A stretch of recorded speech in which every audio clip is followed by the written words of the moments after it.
कल्पना करो, अंधेरी रात है, समुद्र बिल्कुल शांत है, ठंडी हवा चेहरा काटती हुई गुजर रही है और उस काले पानी को चीरता हुआ एक विशाल जहाज आगे बढ़ रहा है।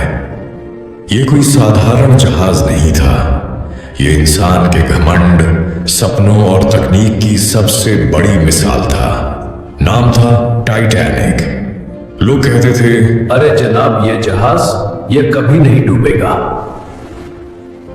और सच कहें तो उस समय किसी को शक भी नहीं था, क्योंकि जो लोग उसे देखते थे उन्हें लगता था जैसे यह जहाज नहीं, चलता फिरता महल हो। 1909 बेलफास्ट का शिपयार्ड। हजारों मजदूर दिन रात लोहे की मोटी चादरों को जोड़ रहे थे। चिंगारियां उड़ती थीं, हथौड़ों की आवाज गूंजती थी और धीरे धीरे समुद्र के लिए एक दानव तैयार हो रहा था। 3 साल लगे इसे बनाने में। हर पेंच, हर प्लेट, हर डेक, सब कुछ मजबूती और शान के साथ। जब 1912 में यह तैयार हुआ तो दुनिया ने कहा, अब समुद्र इंसान को नहीं हरा सकता। टाइटैनिक लगभग 269 मीटर लंबा था, इतना ऊंचा कि 8 मंजिला इमारत भी छोटी लगे। अंदर क्या था? बड़े सीढ़ीदार हॉल जिनमें रोशनी झिलमिलाती थी, महंगे कालीन, क्रिस्टल की लाइटें, अमीर लोगों के लिए शानदार कमरे, जिम, लाइब्रेरी, रेस्टोरेंट। ये किसी राजा का तैरता हुआ महल था, लेकिन असली भरोसा उसकी मजबूती पर था। नीचे की तरफ 16 जलरोधी खंड बनाए गए थे। सोचा गया, अगर जहाज कहीं से टकराए भी तो सिर्फ एक हिस्सा पानी भरेगा, बाकी जहाज सुरक्षित रहेगा। और यहीं से जन्म हुआ उस शब्द का, अनसिंकेबल, यानी कभी ना डूबने वाला। 10 अप्रैल 1912 साउथहैम्पटन बंदरगाह पर भीड़ उमड़ पड़ी थी। लोग सिर्फ देखने आए थे।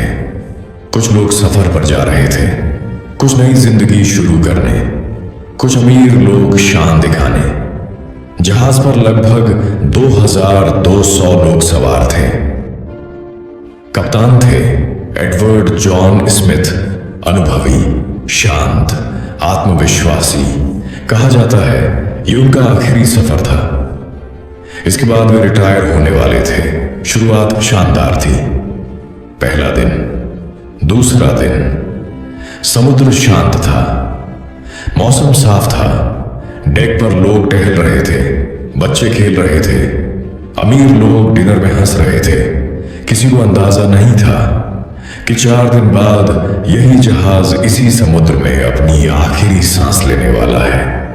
और असली कहानी अभी शुरू भी नहीं हुई थी, क्योंकि 14 अप्रैल की सुबह समुद्र ने पहली चेतावनी भेज दी थी। बर्फ के पहाड़ रास्ते में थे। लेकिन सवाल यह है, क्या किसी ने उस चेतावनी को गंभीरता से लिया?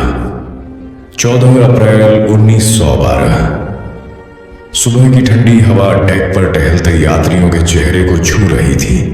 सब कुछ सामान्य था।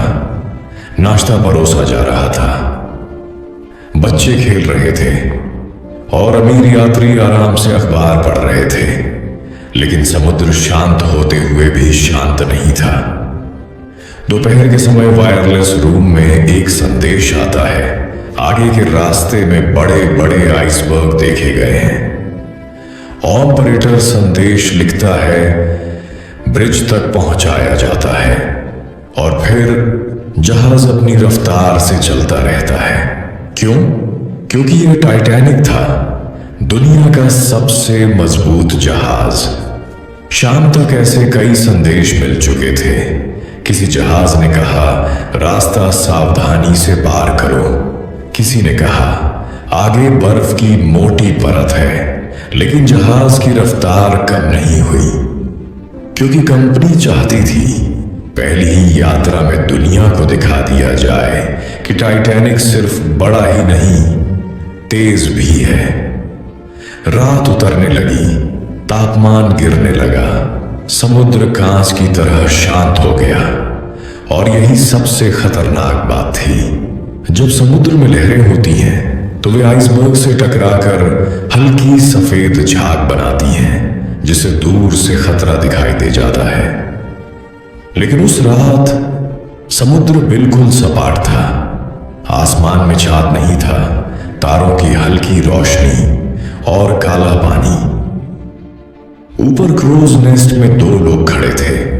ठंडी हवा में आंखें जल रही थीं। वे लगातार सामने देख रहे थे, लेकिन उनके पास दूरबीन नहीं थी। कल्पना करो, घना अंधेरा, बर्फीली हवा, और सामने अगर एक पहाड़ खड़ा हो तो उसे कितनी देर में देख पाओगे। रात के लगभग 11:30 टाइटैनिक पूरी रफ्तार से आगे बढ़ रहा था, लगभग 40 किलोमीटर प्रति घंटे की गति। नीचे लोग सो चुके थे। कुछ लोग देर रात की बातचीत में लगे थे। संगीत की हल्की धुन अब भी जहाज में गूंज रही थी। और तभी क्रोज नेस्ट में खड़े फ्रेडरिक फ्लीट की नजर सामने कुछ अजीब पर पड़ी। अंधेरे में एक विशाल काली दीवार जो धीरे धीरे बड़ी होती जा रही थी। उसने तुरंत 3 बार घंटी बजाई।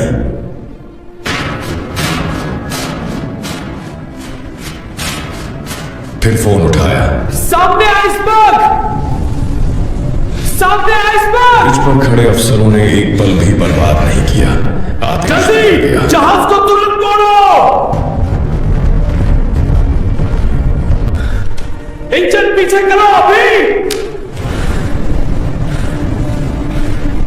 लेकिन इतना विशाल जहाज कुछ सेकंड में दिशा नहीं बदल सकता।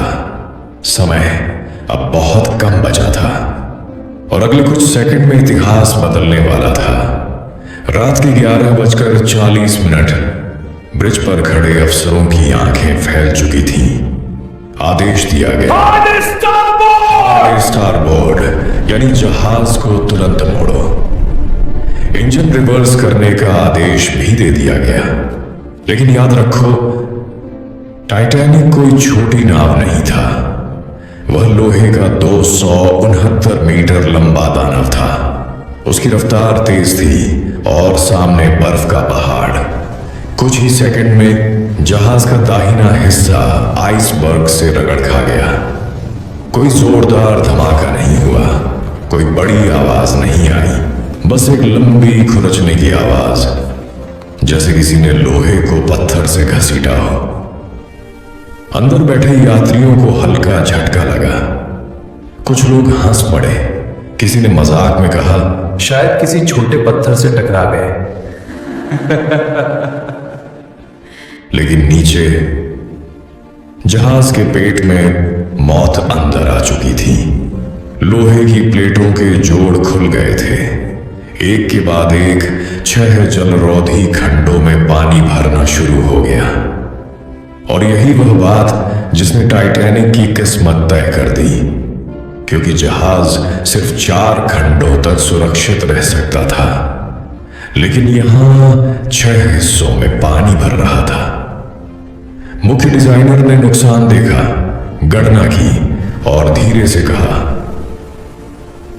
यह जहाज नहीं बचेगा। कल्पना करो उस पल को। ऊपर डेक पर अब भी रोशनी है, संगीत चल रहा है, लोग बातें कर रहे हैं और कुछ लोगों को पता चल चुका है कि यह जहाज 2 घंटे से ज्यादा नहीं टिकेगा। हमें लाइफ बोट की तैयारी करनी होगी, जहाज ज्यादा देर नहीं टिकेगा। आधी रात होने को थी। पानी धीरे धीरे ऊपर उठ रहा था। अब कप्तान ने फैसला लिया, डिस्ट्रेस सिग्नल भेजो। वायरलेस रूम में ऑपरेटर लगातार संदेश भेजने लगे। हम संकट में हैं, तुरंत सहायता भेजें। आसमान में रॉकेट छोड़े गए। उम्मीद थी कि कोई जहाज पास में होगा, लेकिन समुद्र विशाल था, अंधेरा गहरा था और समय बहुत तेजी से निकल रहा था। टाइटैनिक अब धीरे धीरे आगे की ओर झुकने लगा था। लोगों को समझ आने लगा ये कोई मामूली हादसा नहीं है। अब अगला कदम था लाइफ बोट्स। लेकिन क्या वे सबको बचा पाएंगी? क्या जहाज पर मौजूद हर इंसान को मौका मिलेगा, या अब डर इंसानियत पर भारी पड़ने वाला है? आधी रात बीत चुकी थी। ठंडी हवा अब और भी तेज लगने लगी थी। डेक पर खड़े लोगों को महसूस होने लगा कि जहाज हल्का सा आगे की तरफ झुक रहा है। लेकिन अब भी कई लोग यकीन नहीं कर पा रहे थे। इतना बड़ा जहाज डूबेगा? ये बात किसी के दिमाग में बैठ ही नहीं रही थी। फिर आदेश दिया गया, महिलाएं और बच्चे पहले। लाइफ जैकेट बांटी जाने लगी।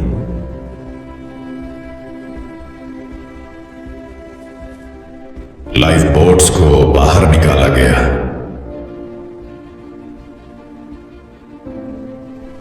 रस्सियां खोली गई। पहली लाइफ बोट नीचे उतरी, लेकिन पूरी भरी नहीं थी। क्यों? क्योंकि लोग अब भी डर और विश्वास के बीच फंसे हुए थे। उन्हें लगा छोटी नाव में ठंडी रात में बैठने से अच्छा है इस विशाल जहाज पर रहना। कुछ पुरुष अपनी पत्नी और बच्चों को बैठा रहे थे। कुछ लोग मना कर रहे थे, हम साथ रहेंगे। Ma'am, you must boat now. हम साथ रहेंगे। Yes, together. धीरे धीरे पानी ऊपर आता जा रहा था। अब जहाज का अगला हिस्सा साफ झुक चुका था। वायरलेस रूम में ऑपरेटर लगातार संदेश भेज रहे थे। उनकी उंगलियां मशीन पर दौड़ रही थीं। वे जानते थे शायद ये उनकी आखिरी ड्यूटी है। डेक पर संगीत अब भी बज रहा था। बैंड के सदस्य आखिरी पल तक लोगों को शांत रखने की कोशिश कर रहे थे। कल्पना करो उस दृश्य को। एक तरफ रोशनी से चमकता जहाज, दूसरी तरफ काला अनंत समुद्र, बीच में छोटी छोटी लाइफ बोट्स अंधेरे में उतरती हुई। अब घबराहट बढ़ने लगी। कुछ लोग धक्का मुक्की करने लगे। कुछ चुपचाप खड़े थे, जैसे सब समझ चुके हों। समुद्र का पानी शून्य से नीचे तापमान पर था। अगर कोई गिर जाए तो कुछ ही मिनटों में शरीर सुन्न हो जाएगा। रात के लगभग 1:50 पर आखिरी लाइफ बोट भी नीचे उतार दी गई और जहाज पर अब भी 1500 से ज्यादा लोग मौजूद थे। अब टाइटैनिक का आगे का हिस्सा पूरी तरह पानी में समा चुका था। पीछे का हिस्सा ऊपर उठने लगा। लोग फिसल रहे थे, चीखें गूंज रही थीं, प्रार्थनाएं की जा रही थीं। और फिर जहाज की बिजली चली गई। अचानक पूरा अंधेरा।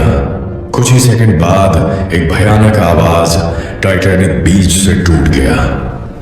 उसका पिछला हिस्सा कुछ पल के लिए सीधा खड़ा रहा, जैसे आखिरी बार आसमान को देख रहा हो। और फिर रात के 2:20 पर वह भी समुद्र में समा गया। अब अटलांटिक महासागर लोगों की चीखों से भर चुका था। सैकड़ों लोग बर्फ जैसे ठंडे पानी में तड़प रहे थे। लाइफ बोट्स दूर तैर रही थीं और ज्यादातर वापस मुड़ने से डर रही थीं।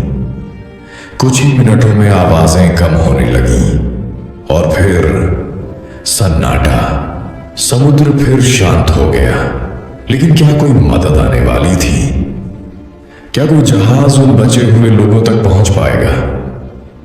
रात गुजर चुकी थी। अटलांटिक महासागर फिर से शांत दिख रहा था, जैसे कुछ हुआ ही नहीं। लेकिन उस काले पानी के बीच छोटी छोटी लाइफ बोट्स तैर रही थीं, जिनमें बैठे लोग ठंड से कांप रहे थे। कुछ लोग सुन्न थे, कुछ रो रहे थे, कुछ बस समुद्र को घूर रहे थे। जहां कुछ देर पहले एक विशाल जहाज खड़ा था, अब वहां कुछ नहीं था, सिर्फ बर्फ जैसा ठंडा पानी और तैरती हुई लाशें। समुद्र का तापमान 0 से नीचे था। जो लोग पानी में गिरे थे उनमें से ज्यादातर कुछ ही मिनटों में दम तोड़ चुके थे। लाइफ बोट्स में बैठे लोग वापस जाने की हिम्मत नहीं जुटा पाए। उन्हें डर था अगर वे पास गए तो और लोग नाव में चढ़ने की कोशिश करेंगे और नाव पलट जाएगी। ये डर था या मजबूरी? आज भी यह सवाल बना हुआ है। करीब 4 बजे सुबह दूर से धुएं की हल्की लकीर दिखाई दी। वह था जहाज कारपेथिया। वह पूरी रात तेज रफ्तार से चलता रहा था। जब उसने संकट संदेश सुना तो उसने दिशा बदल दी थी, लेकिन दूरी बहुत ज्यादा थी। जब वह पहुंचा तब तक सब खत्म हो चुका था। एक एक करके लाइफ बोट्स को उठाया गया। भीगे हुए लोग डेक पर चढ़ाए गए, कंबल दिए गए, गर्म चाय दी गई। कुछ लोग चुप थे, कुछ अपने खोए हुए परिजनों के नाम पुकार रहे थे। एलिजा, एलिजा, क्या तुम यहां हो? कुल मिलाकर लगभग 706 लोग ही बच पाए। बाकी समुद्र अपने साथ ले गया। 3 दिन बाद 18 अप्रैल 1912 न्यूयॉर्क। बारिश हो रही थी। करीब 40,000 लोग बंदरगाह पर खड़े थे। हर किसी की आंखें एक ही सवाल पूछ रही थीं, क्या मेरा अपना जिंदा है? कारपेथिया धीरे धीरे बंदरगाह में दाखिल हुआ। लोगों की भीड़ सन्नाटे में बदल गई। कुछ लोग अपने परिजनों को गले लगाकर रो पड़े। कुछ लोग खामोश खड़े रहे, क्योंकि उनका इंतजार कभी पूरा नहीं होना था। टाइटैनिक अब इतिहास बन चुका था, लेकिन कहानी खत्म नहीं हुई थी। अब सवाल उठ रहे थे, क्या यह हादसा टाला जा सकता था? क्या आइसबर्ग की चेतावनी को अनदेखा किया गया था? क्या पास मौजूद जहाज समय पर मदद कर सकता था? जिस जहाज को कभी न डूबने वाला कहा गया, वह सिर्फ 2 घंटे 40 मिनट में कैसे डूब गया? इन सवालों के जवाब खोजने में सालों लग गए, और जब सच्चाई सामने आई तो उसने इंसानी घमंड की असली कीमत दिखा दी। टाइटैनिक डूब चुका था, लेकिन कहानी यहीं खत्म नहीं हुई। अब शुरू हुई जांच। अदालतें लगी, गवाह बुलाए गए, बचे हुए लोगों से सवाल पूछे गए। हर कोई जानना चाहता था, गलती किसकी थी? क्या कप्तान ने आइसबर्ग चेतावनियों के बावजूद जहाज की रफ्तार कम नहीं की थी? क्या आइसबर्ग की चेतावनियों को हल्के में लिया गया? क्या कंपनी को अपनी शान ज्यादा प्यारी थी? जांच में सामने आया, आइसबर्ग की कई चेतावनियां मिली थीं, फिर भी जहाज तेजी से आगे बढ़ता रहा। एक और चौंकाने वाली बात सामने आई। टाइटैनिक के पास जितनी लाइफ बोट होनी चाहिए थी, उतनी नहीं थी। नियम पुराने थे और किसी ने सोचा ही नहीं था कि इतना बड़ा जहाज डूब सकता है। लेकिन सबसे बड़ा सवाल था, क्या उस रात पास में कोई ऐसा जहाज था जो समय पर मदद कर सकता था? जी हां, एक जहाज पास में था। उसने रॉकेट देखे, लेकिन उन्हें आपात संकेत नहीं समझा गया। उस जहाज का रेडियो उस समय बंद था। अगर वह रेडियो चालू होता, अगर उसने संदेश सुन लिया होता, तो शायद सैकड़ों जानें बच सकती थी। लेकिन अगर इतिहास नहीं बदलता, साल गुजरते गए।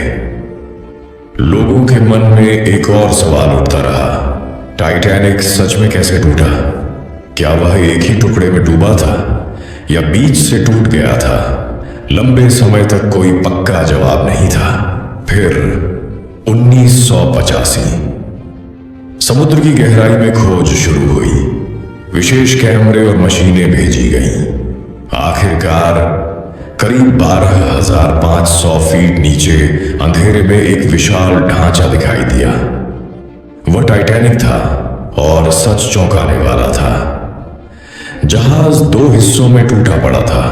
आगे का हिस्सा अलग, पीछे का हिस्सा काफी दूर। इससे साफ हुआ डूबते समय दबाव इतना ज्यादा था कि जहाज बीच से टूट गया था। आज भी वह समुद्र के तल पर पड़ा है, जंग खा रहा है, धीरे धीरे खत्म हो रहा है। वैज्ञानिक कहते हैं कुछ दशकों में शायद वह पूरी तरह गायब हो जाएगा। लेकिन सवाल यह है, क्या टाइटैनिक की कहानी भी खत्म हो जाएगी? नहीं, क्योंकि यह सिर्फ एक जहाज की कहानी नहीं है, यह इंसानी भरोसे की कहानी है, यह तकनीक के घमंड की कहानी है, यह उन लोगों की कहानी है जिन्होंने आखिरी पल तक उम्मीद नहीं छोड़ी। जब भी समुद्र शांत दिखता है तो याद आता है शांति के पीछे कभी कभी तूफान छिपा होता है। और शायद यही टाइटैनिक हमें सिखाता है, प्रकृति से बड़ा कोई नहीं। अगर आपको ये डॉक्यूमेंट्री पसंद आई हो तो वीडियो को लाइक करें, चैनल को सब्सक्राइब करें और कमेंट में बताइए अगला वीडियो आप किस पर देखना चाहेंगे। तो फिर मिलेंगे एक नई वीडियो के साथ।